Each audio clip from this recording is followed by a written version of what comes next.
You like Salazzle, don't you, Squidward?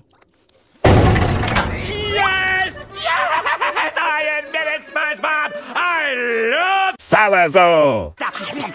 So yeah, Salazzle is a pretty cool Pokemon. I know exactly what you're thinking, so hear me out. Obviously, being Gator X, a lot of my favorite Pokemon are often of the reptilian variety. I've just always thought they were really cool, and getting to see them animated in the wonderful world of Pokemon always was great. Now, during the lead up to Pokemon Sun and Moon, we were treated to the reveal of a brand new Pokemon, Salazzle. This was around the time we started getting 1-minute trailers for individual Pokemon, but I feel like Salazzle was deserving of one due to its unique ability, Corrosion, which allows it to inflict the poison status condition on even steel and other poison types, both of which would normally be immune. Due to the fact that I had already decided to choose Rowlet as my starter, Salazzle seemed like a perfect choice to continue rounding out my team. Some of the lore information we got from the Pokemon Sun and Moon website at the time detailed how female Salazzle controlled the males using pheromones, which was a little sus, but that couldn't possibly have been too crazy. I mean, it was adapting what some animals do in the real world. Oh, how unprepared we all were for the truth. On October 18th, 2016, a downloadable demo was made available for Pokemon Sun and Moon, a fun little adventure to give us a sneak peek at the full game. The only problem is that Game Freak left in the models for every single brand new Pokemon despite the fact they weren't even available, allowing data miners to discover them. And amongst the cool new Ghost Pokemon, final starter evolutions, and unrevealed regional forms was La criatura.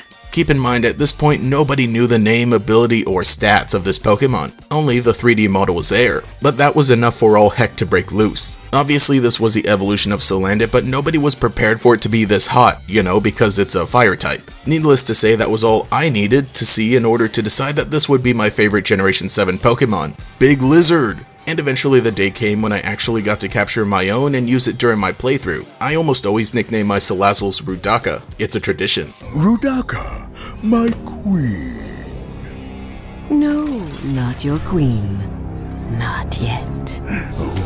Of course, formality. Now, it wasn't exactly that easy. Because of the dynamic that Salazzle have in their little society, only female Salazzle are able to evolve into Salazzle. And on top of that, Salazzle has a 12.5% chance of being a female. Though that isn't too bad, because while you might think that that just makes them the lizard version of Combee, at least you're able to find Salazzle out in the grass like normal instead of having to leave out honey. But when you finally do evolve one into Salazzle, it's pretty cool. While not being the fastest or strongest special attacker in the game, it definitely outspeeds a lot of Pokemon you would battle during a playthrough of Sun and Moon. Coupled with the fact that it has access to the move Nasty Plot and important stab moves like Flamethrower and Sludge Bomb, it's a very solid Pokemon. With its Corrosion ability, the option to poison Pokemon that are normally immune is there, but being a fire type already gives it ways around steel types. I feel like Corrosion is a bit more useful to inflict toxic poison to other bulky poison types, like why the heck did they decide to add dark typing to Muck? As much as I love this Pokemon and maybe use it a little too often, I feel like it hasn't been utilized all that much, though we are progressively getting more and more.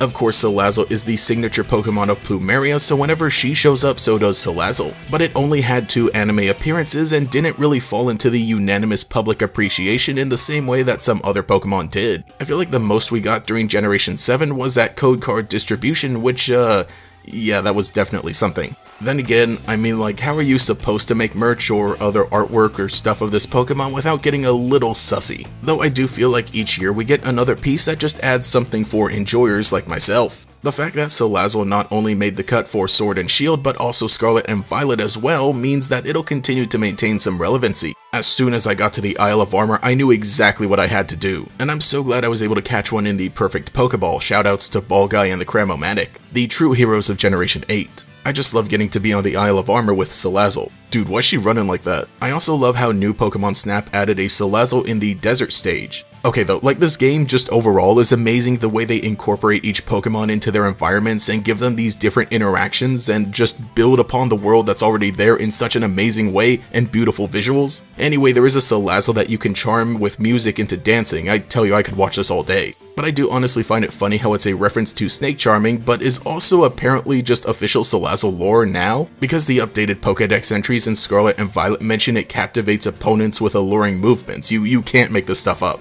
There you are. Yes, my favorite Gen 7 Pokemon. There it is. Let's go. Oh, sheesh. Alright, that's... That's something else. That's interesting. Very interesting. But speaking of Scarlet and Violet, that feels like an appropriate place to end things, as we can now enjoy a sandwich together. Ultimately, I don't even really know if I have anything super profound or interesting to say about this Pokemon, just one of my favorites, and I felt like making a funny appreciation video. I hope I was able to share my love of this Pokemon. I just think it's really cool because of its concept and design, gracefully skirting around too many references to avoid exposing the fact that hey, wait a second. Though I'm hoping that in the future we get even more Salazzle appreciation, and don't think that this video is a definitive conclusion to the story, because I feel like I'm physically incapable of not mentioning this Pokemon whenever given the chance. So let me know what you think about our little lizard friend here. In the meantime, I'm just gonna keep vibing.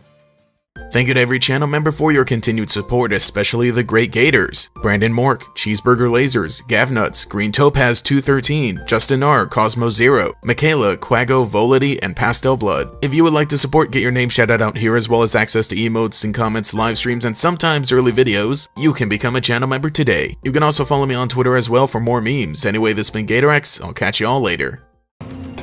You can discover new Pokémon